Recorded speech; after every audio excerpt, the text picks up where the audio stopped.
कसं असतं? द्वापार युगातला एक प्रसंग आहे. जेव्हा भगवान श्रीकृष्णांना गोकुळ सोडायचं होतं, तेव्हा भगवान श्रीकृष्ण राधेकडे आज्ञा घेण्यासाठी आले. राधा यमुना किनारी बसलेली होती. तीच बघत होती की कधी माझा कृष्ण येईल आणि मी त्याला बघेल. आणि ती म्हणत होती, अरे कृष्णा, बघ ना, सर्व गोपाळ आणि गोपिका काय म्हणत आहेत की तू हे गोकुळ सोडून जाणार आहे. तू हे सगळं खोटं बोलतायत ना, मला सांग. तेव्हा कृष्ण म्हणाले, अगं राधे, हे जे सर्व बोलतायत ते खरं आहे, पण या गोकुळातून मीच काय तर परमतत्व असलेलं काहीही इथून तुझ्या आज्ञेशिवाय बाहेर जाऊ शकत नाही. म्हणून मी तुझी आज्ञा घ्यायला आलो. तेव्हा राधा ही स्तब्ध होती आणि काही काळानंतर राधा म्हणाली, कृष्णा, तू मला सोडून कधीच जाऊ शकत नाही.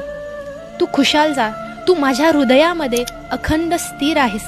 तू माझ्या हृदयातून कुठेच जाऊ शकत नाही. कृष्ण गेला आणि राधा इथे राहिली असं कधीच होणार नाही. कृष्णाच्या हृदयात राधा जाईल आणि राधेच्या हृदयात इथे कृष्ण राहील. हे आहे प्रेम, जे बंधनं स्वीकारत नाही किंवा बंधनात पाडत नाही, जे मुक्तता देतं, जे आनंद देतं आणि जे अखंड अखंड तुम्हाला दुःखात साथ देतं, ते आहे प्रेम.